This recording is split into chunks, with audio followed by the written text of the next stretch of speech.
the McAlvany Weekly Commentary, covering monetary, economic, and geopolitical news events. We had a year and a half, 2 years ago, the transitory references early on. As inflation was starting to heat up, it was going to be transitory. And I think they were hoping that there'd be sufficient talk to keep inflation expectations modest and to keep those expectations unrooted. And I think they were hoping to avoid having to do anything. Don't raise rates, but just talk it down. And now all of a sudden it's here, and it wasn't transitory, and it does require something of a more muscular action. Now here are Kevin Orrick and David McAlvany. Welcome to the McAlvany Weekly Commentary. I'm Kevin Orrick along with David McAlvany. You've been on a road trip, Dave, since you've come back from France, and you're looking at colleges for your eldest son, and we were talking about it. Life seems to have these decisions in them that at the time you think, oh my gosh, I'm making a decision for the rest of my life. Sometimes we put so much weight on it because we think, well, this is a definite and it's going to set the course of action for the rest of my life. But actually, when I look back at my life, yes, picking colleges, that type of thing could be very important, but I look back and I look at how unpredictable my life has actually been. I could have never actually planned any of the great things that have happened to me. Yeah, it is interesting how much stress there is around some of these decisions, and we're getting to see that firsthand with our oldest. Class size and college size and emphasis, and people ask him what he's going to study. And the reality is you got to have an answer, but it almost is irrelevant because at least if he's like his father, it's going to change 5 times your freshman year anyways. But we take comfort in having answers, even if we don't really know and can see the future. What we have is some alleviation of pressure and stress with this pretend world of coming to terms with what our future holds. And so much of that gets factored into the markets as well. If you think about, we just need something from the Fed. Give me something to sink my teeth into. That way I feel better. It may not tie to reality, but it makes us feel better in the moment. Don't you think the Federal Reserve for the last 10 or 12 years has offered sort of a false sense of security because they were able to print money and it didn't create inflation really until just recently? I get a lot of my clients saying, well, gosh, is gold going to make up for inflation? But we're very centered here in America with how things are priced in dollars. If you look at gold, I mean, yeah, it's off about 3% here in the United States this year. But look at what it's doing in other currencies. Well, and as you're suggesting, the markets have gone to extremes on the basis of this false confidence. The Fed has projected a certain narrative about what the future holds and what they're willing to do to guarantee that future, and people just speculate. People increase the size of their bets. The leverage that corporations and individuals or speculators, hedge funds are willing to take on has multiplied considerably based on the world, the certain world that the Fed has projected. Is it certain?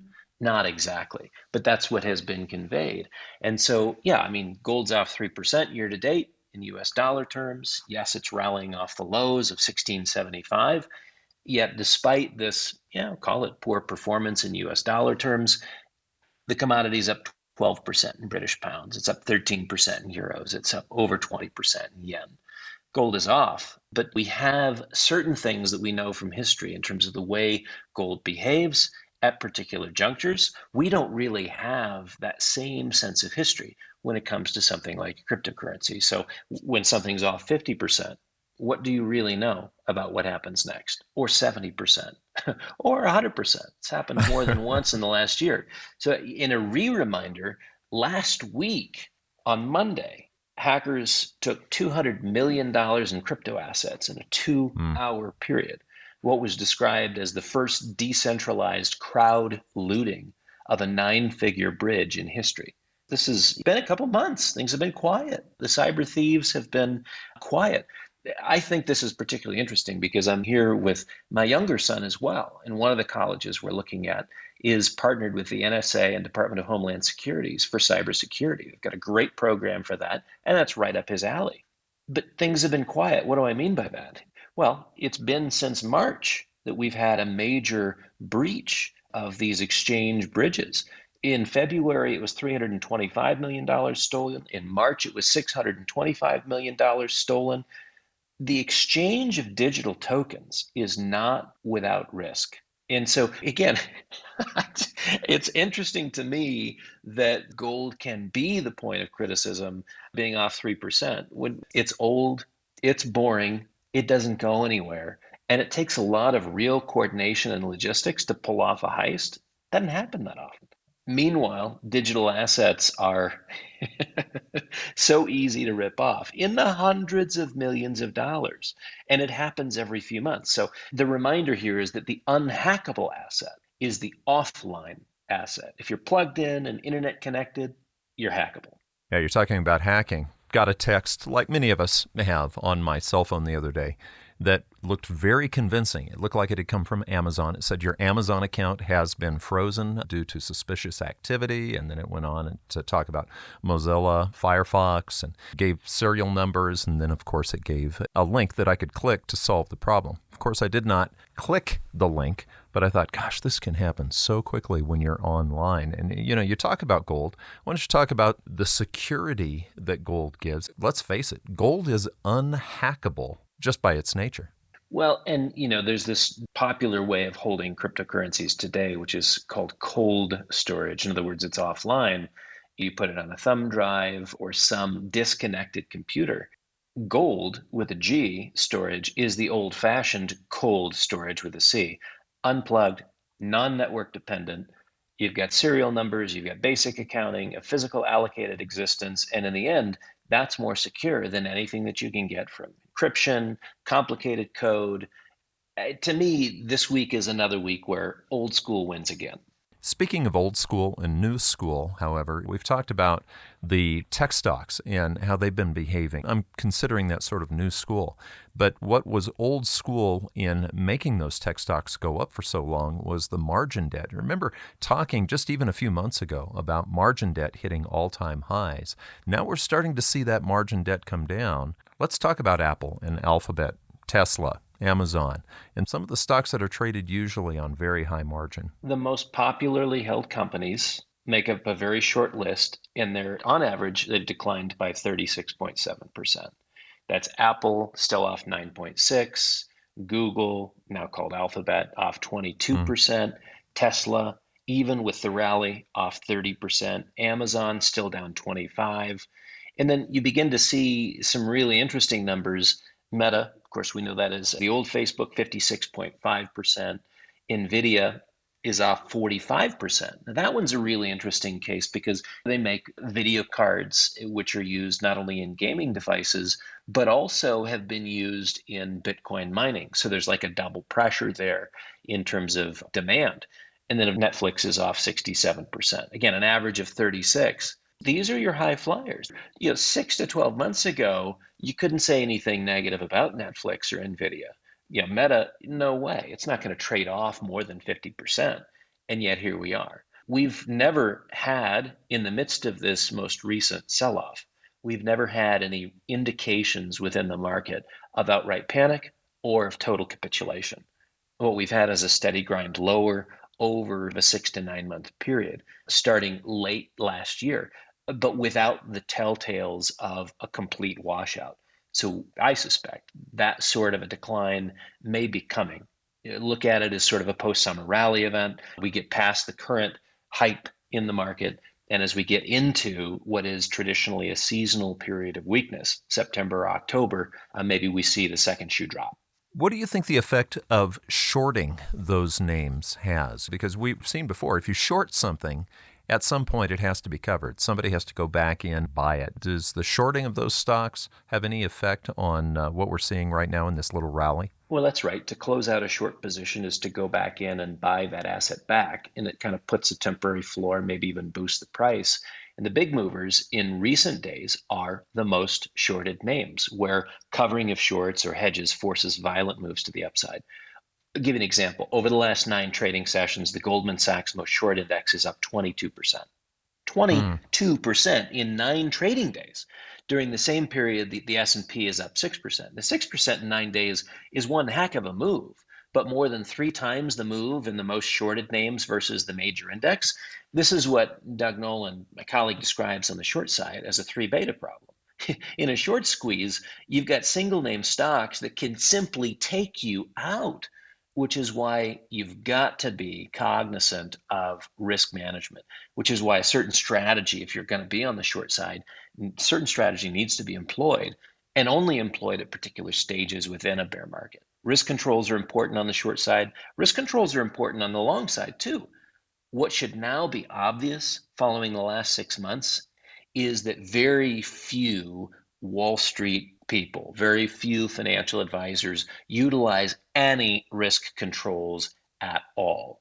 You're there and you're long, and it's going to be playing the patience game, getting back to break even. So traditional money management, let alone in venues of alternative investing, you've got to have risk controls. You've got to have processes in place that reduce risk as price action is moving against you.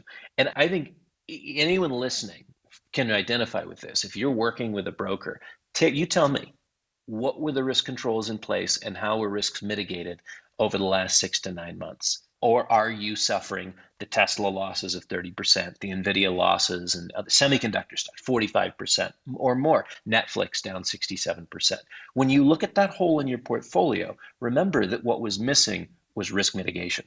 A couple of weeks ago, you talked to Doug Nolan, and Doug is definitely into risk controls, both on the long and the short side. You can also look at these markets and say, well, gosh, they're way overvalued. Let's just go short. Well, without risk controls, you can get into trouble both directions. But you've been talking about the longer-term trend. We were talking about looking for a college for your son. Yes, it will be important what he decides, and maybe the major that he decides will be the one that he finishes with. But the long-term trend of his life, all he really needs to do is avoid some really stupid decisions, because the trend, if he picks the right place, is probably going to move him forward. I look at the markets right now, Dave. We went through 12, 13 years of what we would consider a bull market. Now, a lot of it was artificially stimulated by a Federal Reserve that printed a lot of money and, artificially lowered interest rates. But you're still seeing the long-term trend, what we call the secular trend, as being a bear. Am I correct? That's correct. And I think when you think of these long-term trends, what's important in terms of the action to take or the perspective, what's important is what happens next. And to the degree that you haven't closed off options, if we're talking about investing, it's that you haven't so catastrophically lost money that it takes you 30 years to make it back. But what happens next is really important. I think about that for my kids too. Get through college. But what happens next is the most important thing. And what happens next after that is the most important thing, because when you're making decisions, you see a series of options open up that could not have been anticipated prior to. And when you're investing, you just don't want to take the major hit. So what we had in the first half of the year was a healthy first round in what we view as a longer-term bear market. We suspect this to be a secular long-term move.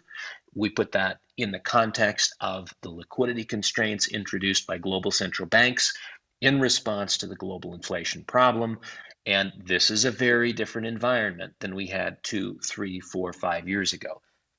Dave, I remember the 1970s, and I bring that up because of the inflation that we're experiencing right now.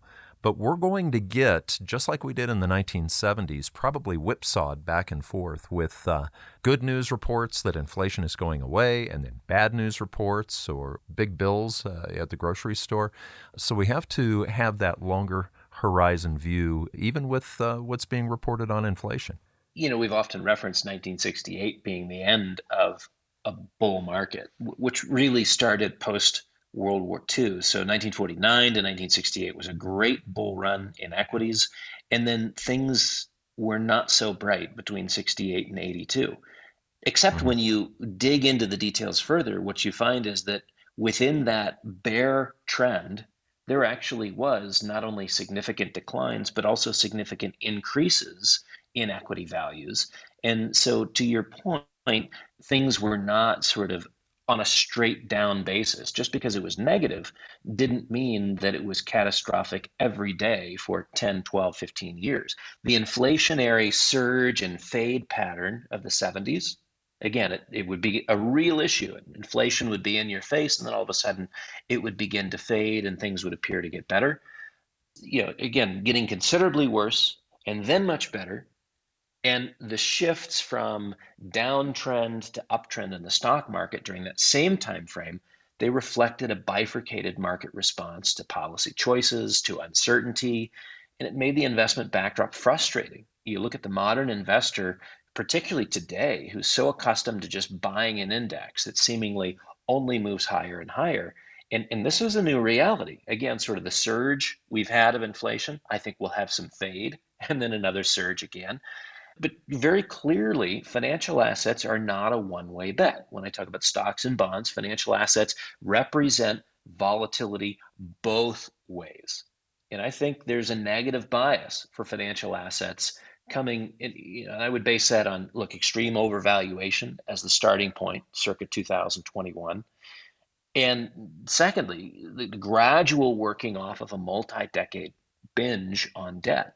A super cycle in debt accumulation is what preceded this period of time. Not surprisingly, it's going to be followed by a long period of time where excess accumulation of debt is worked off via higher rates of inflation, and a phase shift to higher costs on debt. The net result is ultimately in the marketplace a shrinkage of the audience for new issuance and system-wide capacity constraints, which people are bumping up against, which companies are bumping up against, and that curtails further credit expansion. But what we're talking about is a stop and go market. Literally 4 weeks ago, Doug Noland and our whole team is talking about the freezing up of the high yield market and of the investment grade market. And then in the last few days, we've had full pedal to the metal as we've had issuance of investment grade and high yield debt go absolutely crazy. Stop and go, press the gas, and then slam on the brakes. I think you also have a general description here of the central bank policy responses. Again, sort of a surge and fade in statistics, and then a surge and fade in the policy responses, and then a surge and fade in market pricing. So the important piece is to see whether the broader trend in terms of market pricing is higher or lower. That I think you do have to get right. It reminds me of something that your dad taught me back in the 1980s. He talked about there are times in the market where it's like pulling up to a stoplight that's going green, yellow, red, all at the same time. And you have to try to make a decision based on that. Obviously, you don't want to use the light as your indicator. Yeah, and that was his best description of stagflation, where you've got all kinds of things happening, which are just not sending clear signals. You don't have good information, and it's not crystal clean and clear. And so there's confusion sitting there. Is it red? Do I stop? Is it green? Do I go? Is it yellow? Should I proceed with caution? So we think the process, which has held true for hundreds of years, one of extremes in valuation, from extremely overvalued to extreme undervalued, that is in effect. That is what is unfolding, and it's going to take a long time to play out. This week's CPI report is likely to be an improvement from last month's negative surprise. Does that mean it's the end of the trend? No. Does it mean that there's temporary moderation of the trend? Sure, I think that's fair. Have we hit peak inflation? Maybe. But a long period of above target inflation, I think that's a given. And what the market is going to want is certainties. The market is going to want to say, inflation is over, everything's okay, let's go speculate on the basis of what we had in the last 40 years. And again, there's such a desire for certainty and an alleviation of uncertainty that I think there's too much in that process of extrapolation of one data point and what can we conclude from that. Maybe we have a higher number. Do we finish this inflation surge actually in the double digits before the fade? Or is the fade, again, following the surge in inflation, is the fade already in effect because we've seen commodity prices, which are receding considerably? Yeah, I would just say this. However the statistics take shape, the reality of inflation driving asset price volatility and valuation mean reversion and Fed policy towards tightening, that's what we have for several years ahead of us. You know, you mentioned peak inflation, and we're very close to double digits, even using the government's numbers, which are usually understated. But the Bank of England just recently said that they don't see peak inflation coming out until we hit 13, and they're seeing that a couple of years down the road. Let me ask you about hard assets, because hard assets usually are where you go when you're experiencing inflation. Well, and when I mentioned financial assets earlier, I mentioned there being a negative bias. What I mean by that is you have continued pressures that are punctuated by relief rallies. And I think hard assets are on the other side of that equation. Continued positive pressure, the bias is positive with punctuated downturns. So hard assets are going to have glorious quarters. There'll be some abysmal quarters, with the bias being higher, in line with supply constraints and with other secular inflation pressures coming both from monetary and fiscal policy desperation. So again, there's a contrast here between hard assets and financial assets. Financial assets, on the other hand, are going to grind lower with glorious rallies.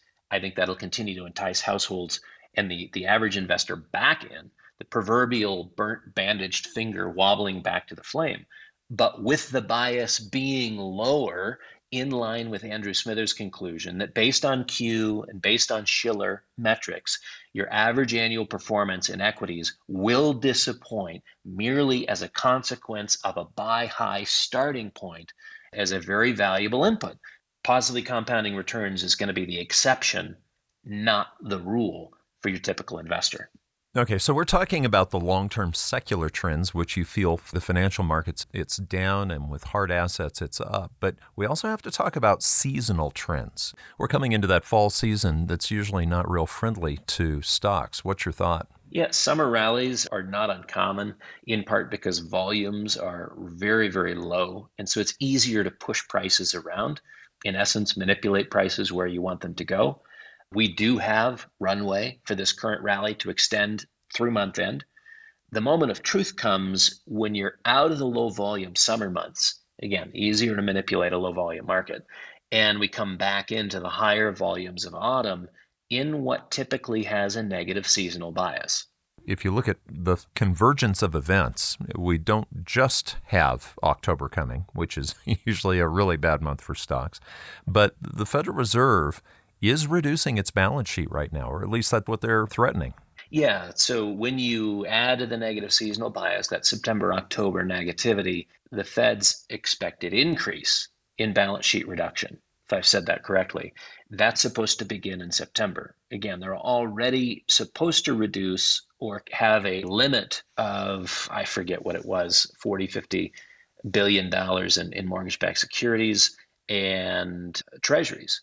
But they're nearly doubling that to almost $90 billion on a monthly basis. Now, again, this is a cap. They're not required to do this, but it will not exceed that number. So to begin in September, you're adding supply to the Treasury and mortgage-backed securities market, and you might find both equities and bonds under pressure again in that time frame, factoring in seasonality. But also keep in mind what we had the first half of the year. We had, let's call it first half synchronicity, correlation between fixed income and equities, both moving down at the same time to the chagrin and surprise of most investors. There's a reference point here and there's a commonality here. The inconvenient truth of financial assets is that they share a common ground in valuation and performance. Stocks and bonds, again, this was to the surprise of many in the first half of the year, but they're impacted by the cost of capital. If interest rates are moving higher, bonds are going lower. If interest rates are moving higher, stocks are moving lower. Who knew? The extra concern in September, and this was noted in a recent Barron's article titled, "The Fed is about to ramp up balance sheet shrinkage. It may get dicey." To be honest, there's a lot that's lacking from the Barron's magazine these days. It's including the titles to their articles. I don't think that article ever would have been published with that caption or whatever under Alan Abelson, but it's a different letter. So anyways, September is when principal payments of $25 billion monthly no longer get recycled, reinvested into that paper. So that was a large offset to the negative impact from QT, or quantitative tightening. And again, those principal payments of $25 billion monthly, according to this Barron's article, no more, not as we head into September. So, the real bite of quantitative tightening arguably has not been felt, but will be as we head into September. Yeah, Morgan, one of your economists, Dave, here at the office, just basically said a lot of times you don't feel the impact of some of these things for as much as 18 to 24 months. And so I have to just digress a little bit because you brought back good memories. Alan Abelson, you mentioned his name. Maybe some of the listeners don't remember who he was, but he was a wordsmith at Barron's. And I remember when you interviewed him on this commentary before he passed away, Alan Abelson really will be missed. It brings me back to some of the days, we were talking last week about forward guidance. The Fed has gotten so much into talking the market that I think everyone expects it. But I remember when I was in college and I was studying economics, you had Volcker and then you had Greenspan after that. Those guys didn't show their cards. No, I still have Abelson's home number and work number in my contact details on my phone. It's like, good memories. He was a great guy. I know he's not there anymore, and Westchester is missing one of the greats. But when I was growing up, that was one of the things my dad always referenced was read Barron's, but particularly the opening article by Abelson. And so Abelson had made an impression on my dad, and that was kind of like the must reading as often as Barron's comes out. Well, last week we talked about the move away from forward guidance by both the Fed and the ECB. And maybe that's a temporary move on their part, but that is the idea. Forward guidance is the idea that you let the market know well in advance where you're going with a policy choice so that there's no market surprises and things get priced in pretty efficiently. And so it reduces your emergency management measures that might be necessary later on. Sometimes telling the market what to expect is enough to create a reality within the marketplace, because that's what behavior you see elicited from speculators. Behavior among speculators is to anticipate the change before it occurs, and in this case, if you're going to give details, game the system for a profit. Central bankers like the fact that they can, in effect, trigger investor behavior through forward guidance and move markets just by speaking about what's going to happen next, regardless of the actions that they take, regardless of actual follow through. Now, the reality is credibility necessitates a degree of follow through, but you can say one thing and occasionally not even follow through, because if market conditions have shifted sufficiently in the interim, the justification for a policy shift may have gone away, meaning that jawboning on a particular topic can be as powerful as actually shifting the policy. And that's just pretty interesting that this forward guidance is being put on the shelf. I just got off the phone with a client who spent months in France. Yeah, she was here back in the United States for a few weeks. She's headed back to New Zealand tomorrow, and I joked with her. She's a moving target. She and her husband are a moving target all the time. But she listened to last week's show, and she was actually, Dave, in France, I think, when you were there climbing that hill. Huh. But you mentioned follow-through last week. You and I were talking about it's so important to have follow-through, otherwise you become untrustworthy. She brought that up just before I came into the studio today. I was talking to her on the phone, and she said, I really appreciated what you were saying about follow-through. But there are certain market conditions, Dave, that no matter what you try to jawbone as far as talking, sort of forces the issue. I mean, doesn't the fact that the Fed can't just randomly print up as much money as they want without inflation, doesn't inflation force a particular action? Yeah, well, I mean, if you look at how silly the ECB looks today in their inflation fight, when they've really not done anything of a muscular nature, I think inflation does change the environment that central bankers are taking action in. A unique element, maybe something of a more muscular action and not just talk, is brought out. So we had a year and a half, 2 years ago, the transitory references early on. As inflation was starting to heat up, it was going to be transitory. And I think they were hoping that there'd be sufficient talk to keep inflation expectations modest and to keep those expectations unrooted. And I think they were hoping to avoid having to do anything. Don't raise rates, but just talk it down. And now all of a sudden it's here, and it wasn't transitory, and it does require something of a more muscular action. But last week, that didn't keep Neil Kashkari of the Minneapolis Fed from trying to make the case that, in fact, inflation will be transitory indeed. And this is, it's almost like, has he been reading the news headlines? Is he disconnected from market realities? I don't know. Transitory. Has he even forgotten to look transitory. at the CPI and PPI prints of the last year? Yeah. This is last week. And it would be Yeah. humorous if he was wearing a bright red clown nose or was dressed for the occasion and intended the messaging as humor. But it's less amusing and more tone deaf when you consider our current reality of near double-digit CPI. Okay, so let's go back to that, all right? Because they can say whatever they want. I mean, Kashkari, that's just ridiculous to continue to talk about inflation as transitory when we're almost at double digits. But forward guidance, if it is indeed shrinking, this takes us back to the 80s, early 90s, when, remember the word green speak, which means you can't tell what's going to happen next from Greenspan?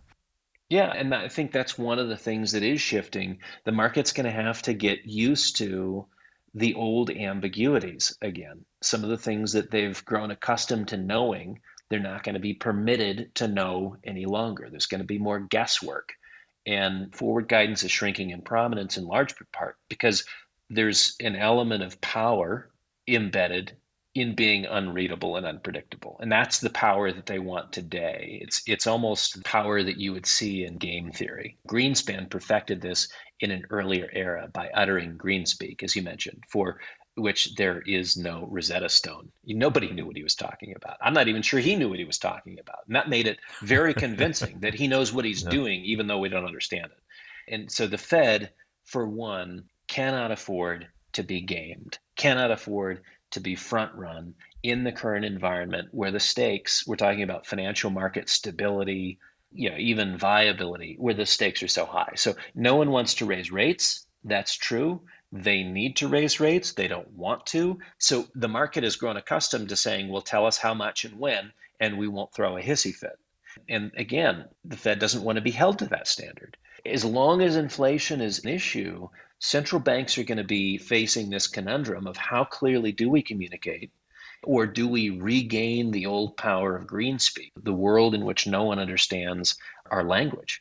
I remember reading an article when Greenspan was in by someone who knew him well, and they said that not only can you not predict what he's saying, but you really can't predict where he's getting his information, because apparently he had a penchant for taking a 2-hour-long bath every morning and reading things as random as the receipts for dry cleaning, because he felt like that tied into just an understanding of economic health. And it probably did, to be honest with you. Greenspan was sort of an interesting guy. He wasn't perfect. He changed quite a bit from the 1960s when he was good friends with Ayn Rand, and later sort of became an inflationary Fed chief. But let's talk about the cost of capital, Dave, because money's been free. Money's been free, really, for the last few decades. They've been able to print an awful lot without having this inflationary beast ready to devour them. And so what changes when capital starts to become expensive? Yeah, everything changes. And I think we're at the front edge of a longer-term increase in capital costs. And as long as we've been doing the commentary, Kevin, I've thought that we were on the edge of a change in the bond market. So just for credibility's sake, keep in mind, I've thought that there was a shift to higher rates for more than a decade. So don't take this very seriously. Missed but it I by think, 14 years. Missed it but I by think 14 we've years. just seen a change in Okay. the environment. And the revelation is scary. If, in fact, we are moving into a longer-term period of increasing capital costs, you've got so many financial structures which are unsustainable with higher rates. And what that suggests ultimately that insolvencies are a wave of the future. Zombie companies that operate very efficiently with free money don't exist when the cost of capital goes up. So if we see the next inflation number comes in lower, just wait. We talked about the surge and then the receding aspects of inflation. Maybe we've got an ebb and a flow, a temporary reprieve, right? So these zombie companies can gain comfort again. And maybe if CPI is coming off the boil, rates are not going higher anymore. This temporary reprieve would be great for those companies. They need the free money for their existence. We don't even have the inflation numbers. We will this week, Wednesday, and investors are trying to determine when rates are coming down. There's an urgency to see how soon this whole nightmare of increasing interest rates is going to be behind us, as if that's the length of a cycle. And I think it's really intriguing because most people forget just how long these bond cycles last. The shortest in a 200-year period of US interest rate history was a 22-year period. The longest was 36, and we just took that out, arguably with an over 40-year period of declining rates from, let's call it 1982 to last year, right? So when the Fed is moving the opposite direction with cuts instead of hikes, that's what the market's trying to figure out now. The assumption is we will see lower rates soon. That's what we see in the yield curve. And, frankly, it suggests that a lot of market participants think only in short time frames. Clearly, we've seen that with options traders. We've seen that with investors that determine the value of a strategy on a monthly basis, not on a quarterly basis. But I think it's fair to say that there is a huge number of investors who underestimate how high rates might actually have to go and for how long. Well, correct me if I'm wrong, but rates are going to have to get above the inflation number at some point. Whatever that looks like, they're going to have to get above it before we probably are finished seeing the rates rise. Well, that's right. And Stanley Druckenmiller is the first to point out that if you've got inflation historically over 5%, it's going to take a rise in interest rates above that inflation rate to kill the inflation trend. And that's a lot of pain. We're at 9% inflation now. Let's say it moderates to 5, 6, or 7. We still have to see rates go above that to kill this beast. That is very game changing for a lot of financial institutions. So we agree. This is a 3 to 5 year process at the minimum. And again, if we're referencing longer term interest rate trends, that we're talking about multiple decades to see this really unfold. So the fade cycle is something that we might see right here, right now, lower interest rates with a lower inflation number, inflation heading to 5 or 6% or in that neighborhood. But we are talking about, again, sort of an ebb and flow. Maybe we've hit the peak, maybe we've not hit the peak. What we certainly have not hit is the end of this cycle, and it's a much longer term trend. So I would be careful to take a number this week or something that is proof positive for you that things have improved considerably and extrapolate that trend indefinitely. So the equities markets, we've not seen them revalue themselves back into a point where we would say that they are a value. There's still danger, probably could be extreme danger in the equities markets. Yeah, the danger in the equities markets is critical, though prices are not presently cascading lower. You wouldn't think that there's a lot of danger there now, but we know that inflation has removed much of the central bank's willingness to intervene. They can very quickly accelerate inflationary pressures with implementation of the Greenspan put or any version of a put. And so because inflation's already in play, any action they take that exacerbates the inflation problem has to be considered very, very carefully. They will proceed with caution. In essence, it's raised the bar for what would bring them off the sidelines, would bring them back into the game as most valuable player, market stabilizer and whatnot. What level of pain do the financial markets have to see before the central banks are willing to intervene? That is a market mystery. That is something that the markets are not real keen on figuring out, but they don't have a clear picture of, either from the ECB or from the Federal Reserve. So if you could picture the market speculator sitting across from the Federal Reserve, up to this point, over the last few years, the Federal Reserve would tell you ahead of time what cards they're holding. But right now, the market speculator's having to guess. Wouldn't you say what the point of pain is for just Will they allow a recession, or are they going to lower rates? We have this inversion in the interest rates right now where short-term rates are almost half a point higher than long-term rates. This is a pretty radical inversion, which seems that the market speculators right now are thinking that the Fed is going to probably break soon to the downside on interest rates. Yeah, which implies that the bond market is still very concerned and probably anticipating some sort of an event which the Fed will have to respond to and lower rates. It's almost like the clearest indication of bad news coming is the bond market yield curve inversion, which suggests that not too far down the road, Fed's going to be forced to do something. And the question is, what is the point of pain? Market speculators now have to second guess where the point of pain is and try to more adequately hedge market risks. In this new world of delayed policy response to pain, this gets tricky. The classic Greenspan put is more elusive. So if you're looking at the markets right now, we talked about the most short index skyrocketing 22% in 9 sessions. There's no surprise that more hedging has been in play because they don't know when and where the central bank will back them and back their play. And so that's on display right now in the current rally. This is a rally that has short covering dynamics to it. So more covering of hedges with explosive price moves to the upside. That's characteristic of a bear market rally, far more so than sort of a fresh bull trend, which is, gradually, slowly, methodically climbing the wall of worry. This has the hallmarks of a spirited bear market short covering, which again suggests an interesting dynamic as we stretch out our imaginations to September and October. When the bear is back, generously, let's say, if the bear is back, rehedging has the same effect as selling without actually exiting a position. So downward pressure, negative price action as we come into September, October, and the rehedging will be back this fall. And the question of when or if the Fed will support the markets remains unanswered. Where's inflation? More data on that this week. Where's the balance sheet reduction? Time will tell. To what degree has quantitative tightening faded from the narrative in favor of accommodations of one sort or another?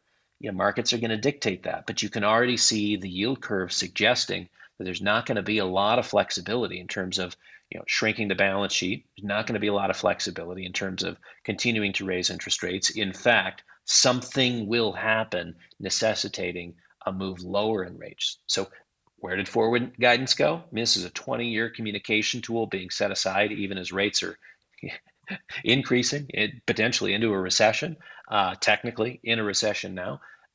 The market wants assurances. The market wants certainties. The market wants confidence to trade into a growth trend. And without those things, the assurances and the certainties and the confidence to trade into a growth trend, the market looks for a bid. So pretend like I'm Joe Biden for a moment. And Joe Biden is going to say, yes, Dave, you're awfully worried for no reason. Just look at employment. Just look at the jobs. Did somebody throw a seasonal bone to Joe Biden? And just because we're going into an election period of time here over the next couple of months with the employment report, it sure seemed to be a lot better employment than what was predicted. I'm Joe Biden. I'm at the beach. Or I'm Joe Biden. I'm trying to imagine I'm Joe Biden. I'm Joe Biden. I'm in Delaware for the weekend. Yeah. An extended weekend. I'm Joe Biden. I have COVID again and again and again. I'm Joe Biden, and the BLS just did me a solid. Yeah, I mean, ordinarily, last week's non-farm payroll number would be considered positive. You got a surprise beat, 528,000 jobs versus the 258, which were expected, and an unemployment rate that shrank to 3.5%. Except that what you have from the markets, particularly your equity markets, the equity markets want a reason for the Fed to accommodate and bring back lower rates. The labor market improvement does not help the markets. The labor market improvement may be a political win, generously served up for the Biden White House. And by the way, that's not far-fetched. When you look at the seasonal adjustments, when you look at the other statistical aberrations in the number, not to mention the extreme divergence that you've got from the household survey, which has been showing job losses, not gains, since March. The markets, in fact, need bad news to bring the Fed posture back to one of accommodation. So in this case, good news, the non-farm payroll numbers, is bad news. Well, but there are other reports other than what the BLS put out. The JOLTS report, the JOLTS numbers, which is current job openings, those also dropped. So it didn't drop quite as significantly. Could it be that good news is bad news right now? Well, for the markets it is. These are odd statistics, and making sense of them is not going to be easy. The JOLTS numbers, current job openings drops to 10.7 million from over 11 million, which adds to an odd fact set when judging the current labor environment. Post-COVID, these are very strange currents to try to figure out. The shrinking labor force, right? Labor participation continues to decline. We have increasing openings, going back to the JOLTS numbers, and what that trend has been in recent months and quarters. Not enough workers, particularly skilled workers, and you hear this from the business sector routinely. We have increasing wages. What does a recession look like if you have declining economic activity, which certainly the GDP figures suggest, and strong demand for labor, which is kind of the opposite? And it's just not clear. Things are not clear post-COVID. The waters are muddy. And frankly, the way that the last non-farm payroll report read, some of the muddying seems intentional. July 2021, going back to that issue of seasonal adjustments, July 2021 seasonal adjustments were negative 67,000. Same season, but for July of 2022, it's a positive 287,000. That's a swing of over 350,000 jobs, right? So that's just on the seasonal adjustment. So not seasonally adjusted, your non-farm payroll number is 152,000, right? That's interesting. And so instead of, bring out the pom-poms and cheerlead 528,000, an amazingly strong economy, you start taking away the statistical creations and actually look at jobs filled, and you're closer to 150,000. Kind of a big deal. So the seasonal adjustment was huge. Then you add in 85,000 jobs for the birth death modeling. That's 85,000 more than the 2021 numbers. And you end up with an impressive reported figure, right? The reported figure of 528. How many jobs were created in July? That's still not clear. The question is one for the business community to really report on and tell, not government statisticians. So, look, BLS, Bureau of Labor Statistics, has counted 1.68 million new jobs since March. Meanwhile, you look at the household survey since March, it shows a loss of 141,000 full-time employees and a loss of 78,000 part-time employees. Something ain't right. Something ain't right. I say we just go with the BLS numbers, right? Shouldn't we? They're as good as gold, aren't they? Well, we talked about gold earlier. Gold being off about 3% right now, but actually up in just about every other currency. Well, and at the same time, you get silver rebounding aggressively off the lows. Both metals are trading positively. The real question is, how will they behave in the next downdraft? We have some concerns, if you will, or if you want to say that we've taken a more conservative posture. We don't know what the next phase of liquidation in the equities markets looks like, given the fact that the market has no idea what the Fed will do to save them. So what's the downside and how dark does sentiment get? And to what degree does that negatively impair a great asset over the short run? Will these metals be under pressure if liquidity is prioritized and cash needs to be raised in the context of hedge fund blowups and mass liquidations coming into September and October?